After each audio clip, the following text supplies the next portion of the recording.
bienvenue.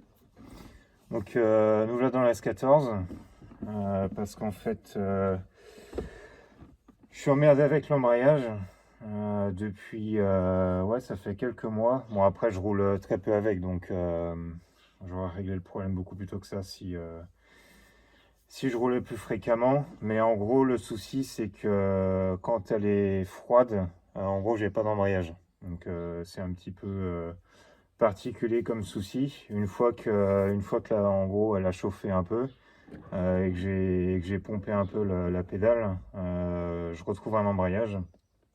Donc, ce qu'il faut savoir, c'est que j'ai le récepteur neuf, donc c'est un origine. Purge, il n'y a pas de souci. Et de toute façon, ça peut pas être un problème de purge, parce qu'un problème de purge, en fait, il est constant. Peu importe la température, c'est pas lié à une quelconque température. Donc sur un embrayage, il n'y a pas 50 éléments.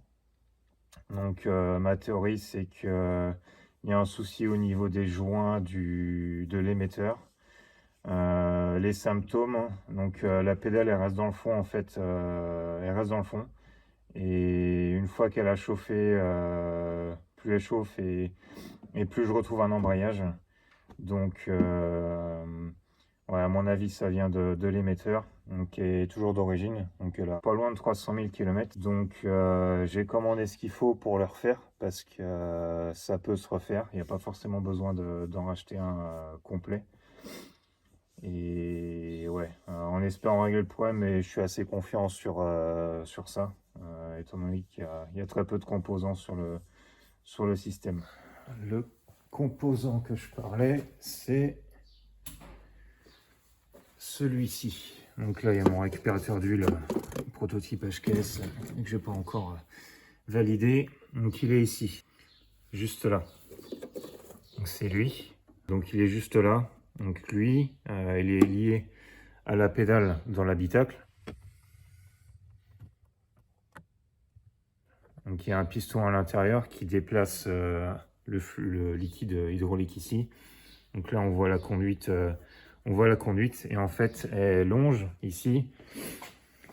Après, elle redescend et elle va, je sais pas si on va le voir, on voit, ouais, ici, on voit une durite, là, juste là. Et ben, la durite, elle remonte là, hop, et en fait, ça va au récepteur. On doit peut-être l'apercevoir un tout petit peu, mais le récepteur, il est sur la boîte, et du coup, c'est avec le récepteur que ça pousse sur l'embrayage, ainsi de suite. Donc du coup, là, on a l'émetteur. À mon avis, c'est lui le problème. Donc là, ce que j'ai pas pu vous montrer, donc l'axe qui tient du coup de l'autre côté avec la goupille. Donc là, c'est la goupille standard, un peu comme les rotules de frein, etc. Les rotules de suspension. Donc ça, c'est retiré. Bon, ça va pas lui faire de mal d'être nettoyé, parce que c'est vrai qu'à l'intérieur, elle est dégueulasse. Donc le raccord ici qui est retiré. Et puis bah, du coup, les fixations avec les deux écrous. Donc j'ai plus qu'à le démonter et puis voir ce qui va pas. Donc moi, ma théorie en fait, c'est que les joints à l'intérieur, ils sont usés. Et du coup, il n'y a que à partir du moment où ça a chauffé autour, donc lui il a chauffé, que le joint se dilate et du coup il refait étanchéité à l'intérieur. Et tant qu'il est encore froid, et ben en fait le joint il est rétracté et du coup il passe à travers, le piston il passe à travers, le joint ne fait pas étanchéité et en fait on pousse rien du tout à l'intérieur. Donc ça c'est ma théorie. Donc on va voir si j'ai raison ou si c'est autre chose. Alors pour le démonter maintenant, déjà il y avait une vis en dessous, comme ça. Donc faut pas la foirer au niveau de la tête. Elle n'était pas particulièrement serrée, j'ai réussi à l'avoir directement au tournevis. Donc elle était à l'intérieur et vu comment elle est, à mon avis, elle doit retenir l'axe à l'intérieur. Et donc ici, il faut retirer le petit cache. Donc il suffit juste de le prendre à la main et de le tourner. Il s'enlève.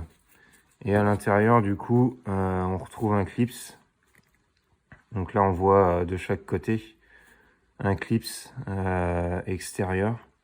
Enfin, intérieur, mais du coup, qui est à l'extérieur du diamètre. Et ce clips-là, du coup, il faut le retirer. Et ça va permettre de libérer l'axe. Voilà, donc le clips, il est retiré. Je l'ai fait directement au petit tournevis. Pour le démontage, c'est facile. Par contre, pour le remontage, peut-être falloir que je trouve une autre technique. Donc voilà, le fameux clips en question. Et du coup, ça libère tout le mécanisme. Donc là, le piston, le ressort. Voilà. Bon, attends, je nettoie ça, ce sera plus clair. Hop. Et normalement, ouais, il n'y a rien d'autre. Donc là, on a l'intérieur de l'émetteur, ressort et le piston. Et du coup, moi, à mon avis, c'est ces deux joints-là qui merdent. Donc voilà une petite vue éclatée du mètre cylindre, du coup. Donc avec le corps que j'ai nettoyé. Donc lui, il va pas bouger. Ça non plus, le bouchon non plus. Le collier, donc ça va être celui de remplacement que je vais mettre. Parce que l'autre, il est tout rouillé, tout dégueulasse. Et alors ici, on retrouve le kit de remplacement que j'avais acheté. Donc voilà la référence. Et normalement, c'était censé être compatible. Donc là, on peut se rendre compte qu'en fait, non. Le piston, il est plus court. Et ouais, il lui manque quand même pas mal. Et le ressort aussi. Donc bah, ça va pas le faire. Le clip, c'est le même. Et ça, après, bon, il est plus long, c'est pas méchant. Mais ouais, il y a bien eu, je pense, une évolution là-dessus. Je pense que je me souviens de certaines Nissan avoir des mètres cylindres plus courts, donc ça doit correspondre. Mais du coup, je comprends pas pourquoi ils mettent ça comme compatible. Donc, bref, moi, de toute façon, j'ai surtout besoin des joints. Donc là, c'est pareil, celui-là, il est en plastique, celui-là, il est en métal. Moi, j'ai surtout besoin des joints. Et autre chose aussi, donc là, les joints, c'est les mêmes. Par contre, ici, celui-là, il est plus petit, il est moins épais, celui-ci. Donc, ce que je vais faire, je vais inverser ces deux joints-là, ces deux-là aussi, et mettre un joint torique pour espacer d'un côté. Et après, conserver ce ressort et piston-là. Voilà, pour pallier au fait que le joint soit moins épais, le neuf, j'ai mis deux joints toriques ici. Donc j'espère que ça va tenir, on verra bien. Bon, au pire, sinon je trouverai une autre solution. On peut voir d'ailleurs l'usure du piston avec le temps. Après, au doigt ça reste lisse. Donc ça va, c'est pas non plus marqué, sinon j'aurais fait quelque chose. Mais là, là ça reste lisse, donc il n'y aura pas de souci de coulisses. Voilà, un mètre cylindre refait, propre, intérieur, extérieur. Au niveau de la rotule à l'intérieur ici, j'ai mis de la graisse. Parce que du coup, il y a quand même un peu de mouvement comme ça. Donc ce serait con que ça frotte métal contre métal avec sa queen quand on débraye. Un collier plus joli, on va dire. Plutôt que le tout rouillé d'origine. Donc voilà, plus qu'à remonter ça sur la voiture. Tester en espérant que ce soit mieux. Sinon, bah, je trouverai une autre solution. Voilà, c'est remonté. Donc de ce côté-là, pas de souci particulier. Bon, c'est cool d'avoir une pièce comme ça propre. Ça change du reste. Donc voilà, ça c'est bon pour ici. Et là, du coup, le plus chiant.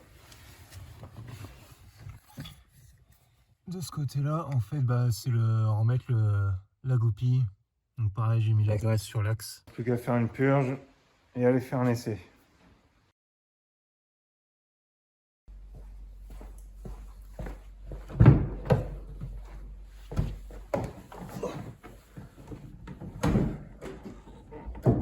Ah ouais, c'est carrément mieux. C'est carrément mieux. Bon là en fait je fais l'acteur parce qu'au final je l'ai déjà essayé plusieurs fois. Mais c'est con, j'ai pas pu en fait vous filmer la pédale comme elle était avant. Parce qu'au moment où j'ai attaqué le mètre cylindre, j'avais roulé avec la veille. Et du coup le jour même la pédale était bien. Mais clairement, en fait, ce qui se passait, la pédale elle restait complètement dans le fond. Il fallait venir la choper et la remonter manuellement. Et ouais, donc pas du tout d'embrayage tant qu'elle n'avait pas chauffé. Et là, donc là, la pédale, elle est... En fait, il y a beaucoup de choses où... Depuis que j'ai la voiture, la pédale, elle a toujours été relativement souple, relativement molle. Donc ça, c'est bien parce que du coup, dans les embouteillages, etc., on se tape pas un embrayage ultra dur, donc on fatigue pas. Mais en réalité, c'était déjà un symptôme de problème. Là, le fait d'avoir refait le mètre cylindre, donc la pédale s'est durcie. Pas beaucoup, mais juste ce qu'il faut en fait. La pédale, elle est juste ce qu'il faut. Et c'est un avantage parce que ça permet d'avoir un meilleur retour d'information, entre guillemets, de savoir la jauge, la jauge de course au niveau de l'embrayage. Et ouais, j'ai beaucoup plus confiance dans l'embrayage maintenant qu'avant. Donc maintenant j'ai un embrayage à froid aussi, ça c'est réglé. Et autre chose aussi qui prouve bien qu'il y avait un souci, c'est que donc du coup j'ai une boîte de 300ZX Z32 depuis un certain temps. Et quand je prenais la voiture, donc je la faisais chauffer, etc. Et quand je partais, systématiquement, le premier passage en deuxième que je faisais, systématiquement ça craquait. Donc la deuxième passait, mais il y avait, on sentait l'alignement des crabos, et c'était systématique, été, hiver, peu importe. Et là, elle le fait plus. Donc en fait, c'est encore un indice comme quoi, en fait, ça débrayait pas suffisamment. Et ouais, là maintenant, c'est plus le cas. Et encore autre chose que j'ai eu plusieurs fois depuis que j'ai la voiture, en fait, depuis toujours, c'est que quand je faisais un débrayage ultra rapide, il m'est arrivé plusieurs fois que la pédale reste dans le fond. Et du coup, pareil, il fallait revenir la choper. Et ça m'est arrivé plusieurs fois dans des conditions différentes, que ce soit sur une accélération, en drift ou autre, où la pédale reste dans le fond. Et bon, là, pour le coup, j'ai pas encore eu l'occasion de... J'ai peut-être pas encore roulé suffisamment, mais je pense que ce problème-là est réglé aussi. Tout ça, ouais, simplement à cause des joints, quoi, qui faisaient plus leur boulot. Donc du coup, il y avait une fuite autour du joint du mètre cylindre. Donc le piston en soi, il perdait en performance, on va dire. Donc là, ouais, ça n'a rien à voir. J'ai un bien meilleur contrôle de l'embrayage, c'est plus progressif. J'ai beaucoup plus confiance dans l'embrayage qu'avant. Donc ouais, je suis vraiment content de la petite modif. Donc ça me permet d'avoir un bien meilleur plaisir de conduite au niveau passage de vitesse et autres.